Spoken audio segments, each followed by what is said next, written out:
안녕하세요. 책 읽어주는 초록 아지매입니다. 약 먹으면 안 된다. 제 13장 아토피약 때문에 심해진다. 아토피, 무좀, 바를수록 심해지는 희비급. 사이클로스포린, 아토피약, 신장약, 혈압 강화제, 약물 장기 투여 지옥으로. 장기 이식에도 사용하는 면역 억제제. 이 약은 소위 면역 억제제로 인체가 갖추고 있는 면역력을 방해한다. 칼신유린 억제제라는 어려운 통칭도 있다. 인체의 면역 반응에 관련된 T 림프구에 작용하여 이상 반응을 억제한다. 가려움의 원인인 히스타민 분비를 억제하는 구조다. 지금까지 장기 이식 후에 일어나는 거부 반응을 억제하는 면역 억제제로 많이 사용했다. 2008년 10월에 처음으로 아토피 치료용으로 승인받았다. 아토피성 피부염에 사용할 때는 이전의 치료에서 충분한 효과를 얻지 못해 강한 염증을 수반한 발진이 체표면적의 30% 이상인 난치성 중증에만 적용해야 한다. 그만큼 부작용도 강하다. 아이의 아토피성 피부염 치료는 21세기에 들어선 지금 보합 상태이다. 이에 반해 성인 아토피 환자는 1990년 이전의 2배 이상으로 증가했다. 이것은 20세기의 아이였던 환자가 성인이 되었기 때문일 것이다. 가려움도 심해 잘 낫지 않는다. 스테로이드제 대역의 적효성. 이전의 난치성 중증을 앓은 성인 환자에게는 스테로이드 연고가 표준 치료였다. 스테로이드제의 다양한 부작용이 보고되고 있다. 치료 효과가 없어 심한 가려움에 괴로워하는 환자에게 의사는 외용약보다 훨씬 부작용이 강한 먹는 스테로이드 약을 처방한다. 환자는 더 심한 스테로이드 부작용에 시달리게 된다. 이 약의 대타로 승인된 것이 사이클로스포린이다. 이 약의 특징은 적효성이다.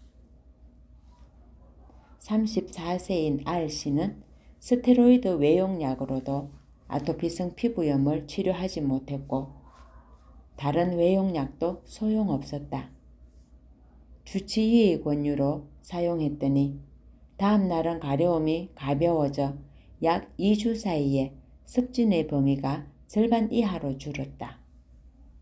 임상실험에서는 하루에 2번 먹으면 2주 후에는 1. 가려움, 2. 습진 범위, 3. 자각 증상 등을 뚜렷이 개선한다고 적혀 있다. 약을 먹은 후 하루나 이틀 만에 가려움이 사라졌다는 예도 많다. 약물 장기 투여의 지옥이 시작된다. 그것이 사실이라면 굉장한 효과다. 하지만 부작용이 걱정된다. 효과가 강한 약일수록 부작용도 강하다. 이것은 약의 대원칙이기 때문이다. 이 신약을 보고한 니칸 겐다이 지도 사이클로스포린에도 부작용의 우려가 있다고 경고한다. 신장 기능의 악화나 고혈압, 감염에 사이클로스포린 특유의 부작용을 주의해야 하며 정기적인 검사가 필요하다. 약을 막연하게 사용하면 안 된다. 개발된 지 30년 정도 지났지만 스테로이드제보다 사용 이력이 적어서 미지의 부작용이 생길 가능성도 대두하고 있다. 신장 기능 악화란 독성 때문에 신장이 피해를 본다는 것을 의미한다. 이런 부작용이 나타나면 의사는 신경약, 혈압 강화제, 항생물질 등을 대증요법에 따라서 투여한다. 환자는 스테로이드제, 사이클로스포린을 복용하고 최악의 경우엔 약물의 장기 투여 지옥에 빠지게 된다. 아토피 치료에서 이상한 점은 의사가 식사 지도와 생활 지도를 하지 않는다는 것이다. 아토피의 가장 큰 원인은 설탕, 고기, 기름, 우유, 과식 등의 편식이다. 추가적인 원인으로는 유독 화학물질로 인한 세집 증후군과 반복되는 정신적 스트레스에 의한 교감신경의 긴장 등이 있다. 아토피가 나으며 곤란하다는 것이 의사의 진심이 아닐까? 무좀 치료약. 약과 무좀균의 악순환을 끊는다. 곰팡이 백선균에 의한 피부 감염증. 이 약은 무좀과 백선의 시판 치료약이다. TV 광고에서 완고한 무좀에 XX라며 다양한 무좀약이 등장하고 있다. 그만큼 무좀이 있는 일본인이 많다는 걸까?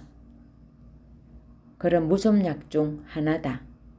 그 상자에는 항생물질과 한진균제 배합이라고 적혀 있다. 무좀이라는 것은 속칭이고 정식 명칭은 함포상백선이다. 아무도 외우지 못해서 무좀이 통칭이 되었다. 백선균이라는 곰팡이에 감염되어 생기는 발 밑 부분의 피부병이다.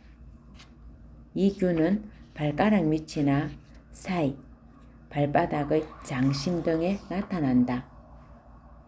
수포, 짓무름, 표피박리 같은 증상이 나타난다. 두부백선, 완선. 백선균은 인간의 모든 부분에 기생한다. 머리에 기생하면 두부백선, 허벅지에 생기면 완선이다. 가슴과 등에 생기면 체부백선이라 부른다. 그럼 왜 인간의 피부가 곰팡이에 감염되는 것일까? 면역력이 떨어졌기 때문이다. 환자의 말로는 전형적이다.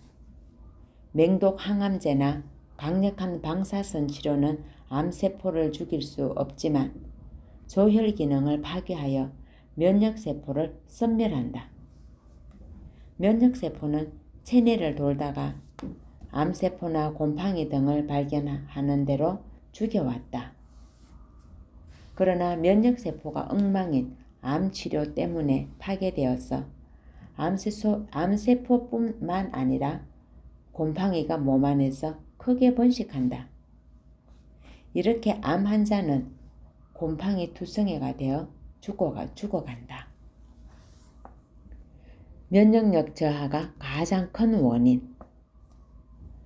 무좀으로 고민하는 사람은 우선 백선균을 널리 퍼뜨린 자신의 면역력 저하에 대해 알아야 한다. 면역력 저하는 평소의 식생활, 스트레스, 생활 습관 등에 따라 결정된다. 그러나 무좀으로 고민하는 사람 중에 생활 습관을 고치려는 사람은 전혀 없다. 그들은 거의 예외 없이 시판 무좀약을 사서 스스로 고치려 한다. 첨부문서에 실린 뛰어난 특징을 읽으면 이걸로 낫겠다고 확신하는 것도 당연하다. 1. 항백선균 작용. 항생물질 피놀리트린과 한진균제 콜로트리마졸의 협력 작용으로 백선균을 없애 염증 등의 증상을 개선한다. 2. 진양 효과. 진양제의 크로타미톤이 불쾌한 가려움을 제거한다. 3. 끈적거리지 않는다. 바르는 느낌이 좋은 크림약이다. 그러나 사용 금지의 주의사항을 보면 불안해진다. 금지 부위는 눈 주위, 앞면, 점막, 콧구멍, 질 등, 음낭, 외음부 등이다. 더욱이 습진인지 무좀인지 확실히지 않은 사람도 사용하면 안 된다. 항생물질 감퇴, 내성균 출현, 그리고 다른 외용약과 마찬가지로 발진, 발적, 가려움, 피부병, 부기가 있으면 사용을 중지하고 의사와 의논해야 한다. 자극, 뜨거운 느낌, 통증이 있을 때도 마찬가지다. 첨부문서에 기재되어 있는 부작용은 이것뿐이다. 주성분인 항생물질의 부작용은 없는 걸까? 항생물질은 미생물 외에 생활세포의 기능을 저지 또는 억제하는 항균성을 가지는 물질이다. 전쟁 후 항생물질이 전염병 억제에 크게 활약한 시기도 있었다. 그러나 부작용도 있었다. 내성균이 생기거나 알레르기가 생기는 등 부작용의 문제도 있기 때문에 사용에 충분한 주의가 필요하다. 클로트리마졸은 합성진균제로 주류가 되었다. 게다가 가려움을 멈추게 하는 약성분으로 항알레르기 외용제 크로타미톤이 50mg 배합되어 있다. 약의 부작용 증상에는 피부 발진, 발적 등이 있다. 아직 그리 심한 부작용 보고는 없다. 그러므로 애용자는 오랫동안 즐겨 사용하고 있다. 내성이 생겨 발라도 낫지 않는다. 문제는 여기에 있다. 미생물은 항생물질의 공격을 받으면 처음에는 철저하게 섬멸된다. 그러나 금세 스스로 유전자를 바꿔 항생물질의 내성을 획득한다. 이것이 소위 항생물질 내성균이다. 무좀치료약에 배합된 항생물질도 예외는 아니다. 무좀치료약을 일반적으로 사용하는 당신의 발가락 사이의 무좀균은 이미 배합 항생물질 피놀리트린의 내성을 획득하고 있다. 바르면 바를수록 그들은 저항력을 높여가 강한 슈퍼 무좀균으로 변신한다. 사용자 자신도 약을 일상적으로 사용하면 내성 의존성이 높아진다. 그러므로 처음에는 아주 잘 듣는 무좀약도 오래 사용하면 효과가 약해질 것이다. 결론을 말하자면 무좀치료약을 아무리 부지런히 발라도 아니 계속 바르면 바를수록 무좀 완치에서 멀어질 것이다. 이것은 오랫동안 사용한 사람이라면 실감할 것이다. 다른 무좀약도 원리는 같으므로 똑같은 결과가 나올 것이다. 이리하여 공존, 공령은 계속된다. 저만욕, 안약 8가지 화학물질 때문에 가려움, 충혈, 복시. 안약을 넣었더니 눈이 빨개졌다. 이런 체험담을 들었다. 오래간만에 안약을 넣었더니 눈이 새빨개져서 놀랐어요. 이것은 암 환자 자치회로 전국적으로 유명한 이즈미회의 회장인 니카야마 다케시 씨로부터 받은 전화 내용이다. 그는 50대 중반에 스킬서성 위암을 진단받았다. 이 암의 생존 확률은 3만 명에 한 사람이다. 6개월 남았다는 선고를 받고 새롭게 결심하여 현미채식병으로 암을 완치했다. 벌써 20년 이상이나 되었다. 당연히 항암제 같은 의약품은 일절 거절하고 화학물질과는 인연이 없는 생활을 계속해왔다. 그리고 우연히 안약을 넣었는데 눈이 새빨개졌다. 인간의 몸은 솔직해요. 나쁜 것에는 제대로 반응하지요. 나카야마 씨는 해로운 물질을 일절 끊는 생활을 해왔다. 그래서 가끔 해로운 물질이 조금이라도 신체에 들어가면 바로 심하게 반응한다. 나카야마 씨는 말한다. 기껏해야 안약인 줄 알았는데 여기에도 나쁜 것이 들어있군요. 효능의 시력 회복은 없다. 인류에게 안약은 필요할까? 매일 안약을 즐겨 사용하는 사람은 무엇을 위해 넣는 것일까? 시험삼아 산 저만욕 안약에는 눈의 피로와 충혈에 좋다는 효능만 적혀 있다. 그러나 나카야마 씨는 넣는 순간 눈이 새빨갛게 충혈되었다. 물론 그가 넣은 안약이 이 안약인지 아닌지는 모른다. 아마 다른 상표일 것이다. 하지만 눈의 충혈을 고치는 안약 때문에 눈이 새빨개졌다고 하는 체험을 흘려들을 수는 없다. 또 하나의 효능인 눈의 피로 회복도 알기 어렵다. 눈의 피로란 오랫동안 눈을 혹사하여 먼 곳이 희미해져 잘 보이지 않는 것. 노화는 신문을 읽기 어려운 것을 말한다. 선명하게 보이는 것이야말로 시력의 피로 회복이다. 그러므로 눈의 피로가 풀렸다는 것은 시력이 회복되었다는 것을 의미한다. 그러나 약의 그 상자에는 한 방울 한 방울이 기분이 좋다고만 적혀 있다. 상자에 들어있던 첨부문서의 효능 효과는 다음과 같다. 눈의 피로, 결막 출혈, 눈곱, 눈의 가려움, 눈병 예방, 수영 후 먼지나 땀이 눈에 들어갔을 때 눈꺼풀 염증, 눈꺼풀 짓무름, 자외선, 그 외의 강선에 의한 눈의 염증, 하드 콘택트 렌즈를 장착하고 있을 때 불쾌감 등이 좋아진다.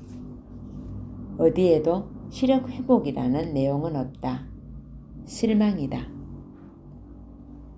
가려움을 고치는 약 때문에 오히려 가렵다. 첨부문서에는 8가지 유효 성분을 균형 있게 조합한 멀티 초점 처방을 주장하고 있다.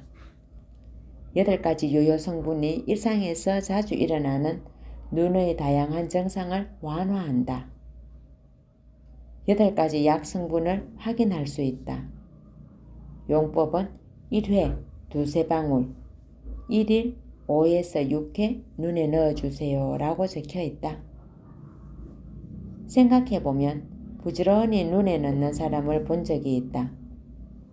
걱정스러운 것은 주의서다.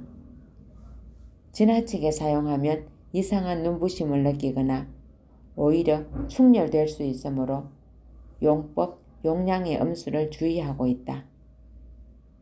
그러나 나카야마 씨는 한두 방울로 눈이 새빨개졌다.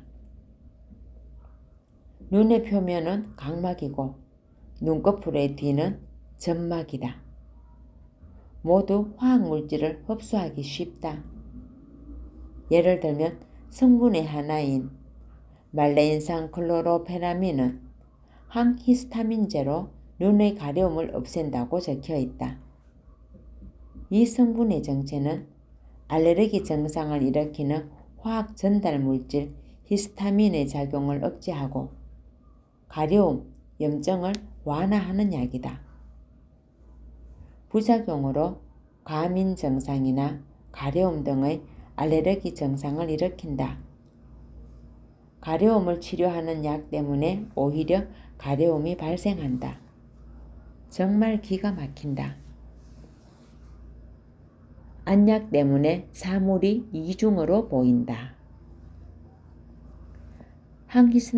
항히스타민제의 부작용은 단뇨, 배뇨곤란, 신경과민, 복시 등이 있다. 눈의 가려움을 치유할 목적으로 안약을 사용하는데 이중으로 보인다니. 게다가 두통, 목마름, 졸음, 빈혈, 현기증, 간 기능 장애까지 발생한다. 글리시리신산디칼륨은 염증을 진정시키는 항염제다. 부작용에는 눈꺼풀이 붓고 빨개지고 가려움, 과민증, 쇼크 증상, 각막 궤양 등의 증상이 있다.